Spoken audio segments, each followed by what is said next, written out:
Les gars, le Bitcoin se trouve actuellement à un tournant absolument décisif. Alors, on est en train d'approcher d'un niveau absolument crucial et il faut que je vous explique ce que j'observe actuellement sur les marchés des cryptos. On va bien entendu discuter de l'Ethereum, de Solana, des métaux précieux ainsi que des marchés en général parce que quelque chose de super important se trame actuellement dans les coulisses et ceci risque d'avoir un impact considérable, donc je me dois de partager ces données avec vous. Quand est-ce qu'on va finalement atteindre le bottom? Est-ce qu'on l'a déjà peut-être atteint? Eh bien, restez avec nous du début jusqu'à la fin de cette vidéo pour le savoir. Bienvenue à tous, je m'appelle Maxime et je vous apporte chaque jour des nouvelles vidéos en français sur la crypto. Si vous êtes nouveau sur cette chaîne, alors soyez sûr de vous abonner et d'activer la cloche dès maintenant. Alors, comme toujours, allons droit au but. Comme vous pouvez le constater, le Bitcoin a enregistré 3 jours de hausse consécutive, on a 3 chandelles vertes, et on approche actuellement de ma boîte orange, le niveau de résistance aux alentours des 71 000 $. Alors ce niveau, comme je vous l'ai déjà dit, est extrêmement important. Il s'agit d'un niveau de support et de résistance clé. C'est le premier test majeur qu'on risque de rencontrer sur cette lancée haussière.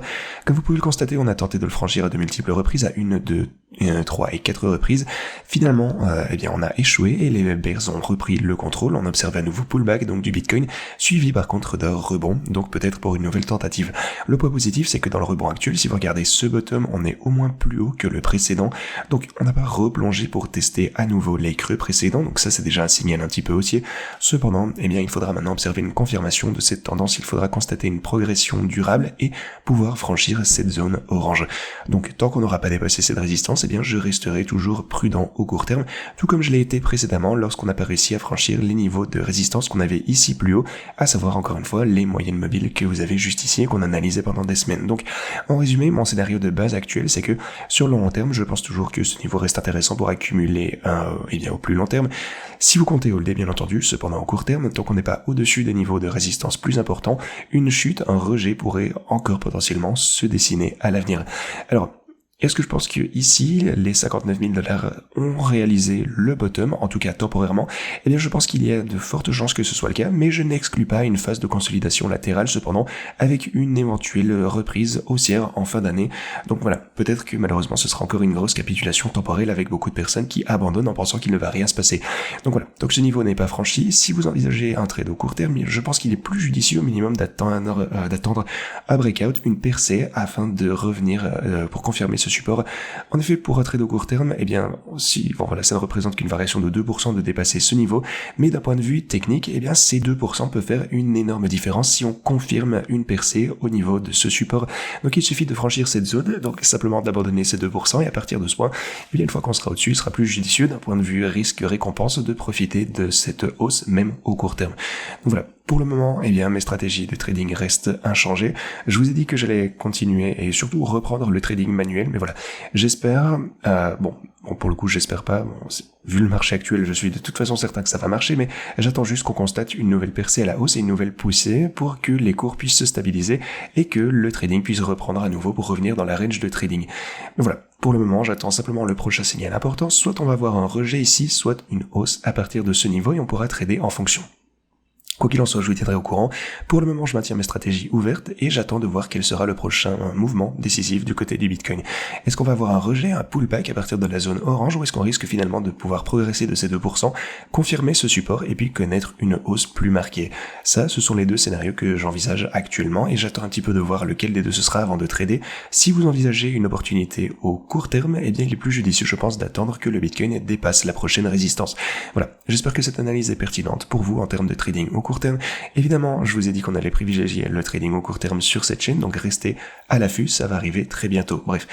Passons maintenant à l'Ethereum. Comme vous pouvez le constater, on a rechuté, on a trouvé du support et on tente de se maintenir au-dessus de ma boîte orange également. La situation semble plutôt favorable pour l'Ethereum pour le court terme. On verra si cette tendance se confirme. Même chose pour le Bitcoin, même chose pour Solana. Quant à l'or, on cherche également à progresser ici.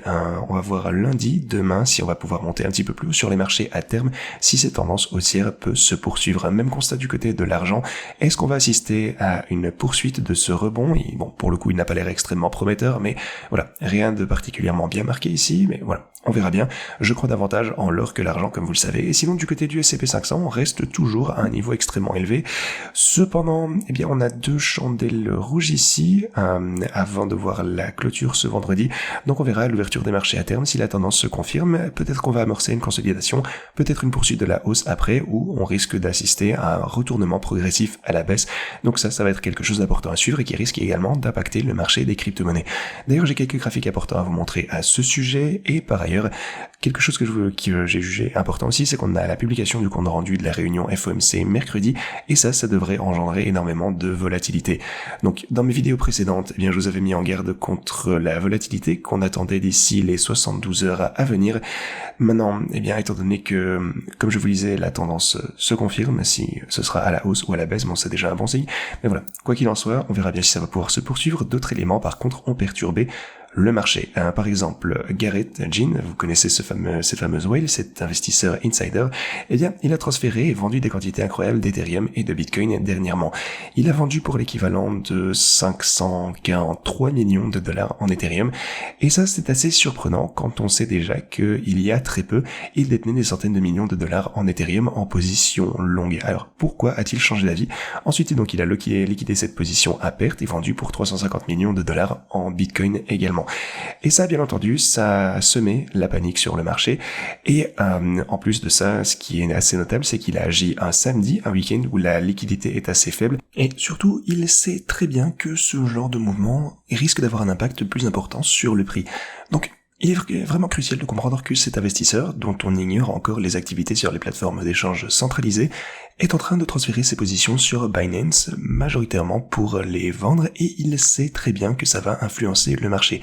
Donc, à mon avis, il faut un peu prendre ça avec des pincettes, être prudent avant d'interpréter les mouvements de cet investisseur insider, parce que eh bien, il sait très bien ce qu'il fait finalement, il sait que tout le monde le regarde, il est responsable également de la macroéconomie mondiale chez Fidelity, et il affirme que tout bien considéré, il y a de fortes chances que 60 000 dollars ait bel et bien été le bottom pour le Bitcoin, si vous considérez bien sûr l'ampleur de la baisse qu'on devrait techniquement observer dans un bear market. Bon, on devrait voir un niveau de support un peu plus faible à ce niveau. Mais voilà, encore une fois, ça va faire débat sûrement pour les mois à venir. Est-ce qu'on a atteint le bottom ou non? Eh bien, cet expert de Fidelity le pense, on verra s'il a raison ou non. Par ailleurs, il est intéressant de noter que Tom Lee a déclaré lors d'une conférence qu'Ethereum avait chuté de 50% à 8 reprises en 8 ans, et qu'on avait toujours observé une reprise en forme de V par la suite. Autrement dit, chaque fois que l'Ethereum chute de 50%, eh bien les graphiques indiquent qu'il s'agit d'une excellente opportunité d'achat et un excellent trade qui a toujours été rentable. Alors pour poursuivre, si vous examinez les données on-chain ainsi que les activités des whales, vous pourrez constater l'existence d'un indicateur appelé le ratio de profit non réalisé pour les nouvelles whales. Et si vous analysez ces données, vous pourrez constater une tendance baissière. On a atteint 0,3%, donc juste 0,3 sur cet indice. Cependant, si vous comparez avec la période précédente où le Bitcoin a connu la même situation, et bien après ceci, on a observé un rebond au court terme. Alors, est-ce qu'un rebond similaire est envisageable actuellement?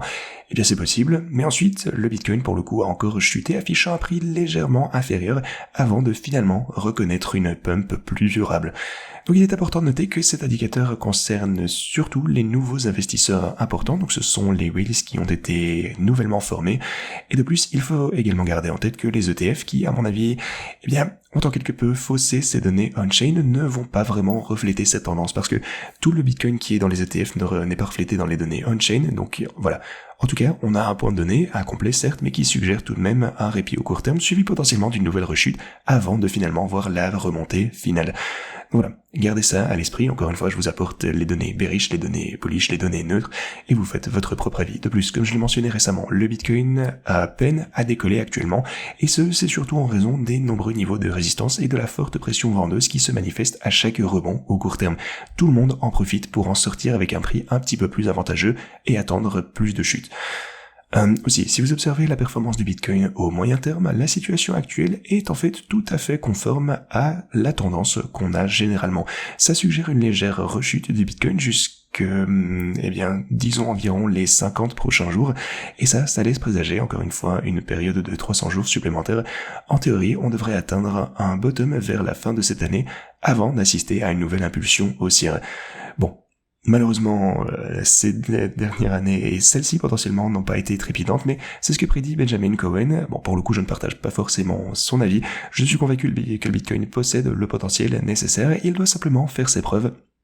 Alors, soit il va y parvenir cette année et on assistera à une forte reprise d'ici la fin de 2026, soit, à mon avis, eh bien, le Bitcoin prouvera sa capacité à être une réserve de valeur ou non, et alors on pourrait observer potentiellement un scénario comme ceci, mais à ce stade, eh bien, je pense que les propriétés fondamentales du Bitcoin auront en quelque sorte plus ou moins échoué, parce que si ce n'est pas cette année, les gens, eh bien, ne l'adopteront sûrement pas comme réserve de valeur. Bon, évidemment, ça pourrait toujours se produire ultérieurement, mais compte tenu de la situation actuelle, c'est tellement le contexte parfait pour que le Bitcoin atteigne ses objectifs et qu'il, eh bien, atteigne finalement son plein potentiel, que c'est vraiment maintenant ou jamais. Ceci dit, il est important également de noter que l'IPC a été meilleur que prévu. En effet, l'inflation est en train de ralentir et ça pour le coup, c'est une bonne nouvelle pour les marchés en général. Ça laisse davantage de marge de manœuvre pour une baisse de taux étant donné que l'inflation est plus ou moins maîtrisée pour le moment. Donc ça, c'est encourageant. Mais il y a également des points de données préoccupants que j'aimerais vous signaler aujourd'hui. Bon, actuellement, on a au moins 115% des actions du S&P 500 qui ont chuté de 7% ou plus en une seule journée au cours des 8 dernières séances de trading. Pourtant, le S&P 500 n'est en baisse que de 2% par rapport à son sommet historique, alors que, eh bien, par le passé, au moins 115 actions ont enregistré une baisse de 7% ou plus sur une période de 8 jours, et dans ce cas, la baisse moyenne de l'indice, c'était de 34%. Ce qui signifie que, en moyenne, lorsque autant d'actions ont chuté de manière plutôt significative durant cette période, eh bien, l'indice a chuté de 34%. Donc, ça veut dire qu'elle partageait une part beaucoup plus égale. Si le S&P 500 baissait de 34%, eh bien, ce serait quelque chose d'absolument catastrophique. Ça signifierait une chute absolument vertigineuse et ça risque d'avoir des conséquences désastreuses, probablement pour le Bitcoin et les cryptos également. Donc, gardez ça à l'esprit, ainsi que pour les altcoins, bien entendu. Donc, gardez ça à l'esprit, soyez attentifs. Je ne pense pas qu'on risque de chuter de 34% parce que la dernière fois qu'on a connu une telle situation, eh bien, c'était lors de l'éclatement de la bulle .com. Mais voilà, ce ne sera pas également surtout aussi dramatique, mais voilà. À garder à l'esprit. De plus, il y a d'autres signes de tension sur les marchés traditionnels. On observe par exemple le ratio put-call sur le Nasdaq 100 et il est actuellement à un niveau de 0,39. Alors, qu'est-ce que ça signifie ? Eh bien, ça mesure la proportion de la protection contre la baisse offerte par les options de vente hors de la monnaie, donc puts, par rapport à l'exposition à la hausse, à savoir les calls. En clair, c'est lié au marché des options et cet indice se situe actuellement au même niveau que ce qu'on a pu observer lors du marché baissier de 2022-2024. Et ça, eh bien, ça témoigne des inquiétudes croissantes des investisseurs concernant les valeurs technologiques. Voilà. Donc c'est encore un autre motif d'inquiétude supplémentaire pour le marché boursier, il faut également garder ça à l'esprit. Amazon a chuté également d'environ 20% récemment et vient de clôturer sa 9e chandelle rouge consécutive. C'est sa plus longue série de pertes depuis 2026. Peut-être un autre signe avant-coureur que les marchés commencent un petit peu à surchauffer. Ces éléments incitent également à la prudence vis-à-vis du Bitcoin, malheureusement pour nous, ainsi que des marchés en général, surtout du monde entier. Et voilà, encore une fois, je suis certain que le Bitcoin va se redresser. Le S&P 500 risque-t-il de connaître un crash absolument énorme? Bon, je ne pense pas à un crash de 34%, mais je maintiens ma confiance dans le Bitcoin, même si c'est vrai que ça fait longtemps qu'on n'a pas vu un crash des marchés traditionnels, et ça pourrait impacter les cryptos. Mais je pense toujours que le Bitcoin est l'actif le plus sous-évalué du monde actuellement, et son excellent ratio de risque-rendement risque d'être payant assez bientôt. L'appétit pour le risque a également, eh bien, recommencé à augmenter, et les marchés restent très exposés au risque, et ce constat combiné à ces graphiques nous incite un petit peu à la prudence. Donc voilà, je vous tiendrai informé à ce sujet, j'espère que cette vidéo a pu vous être utile. Je réaliserai, et je sais que je vous le dis souvent, mais très prochainement on a une vidéo qui arrive sur les stratégies de trading, encore un petit effort. Ceci dit, eh bien moi je vous dis à la prochaine.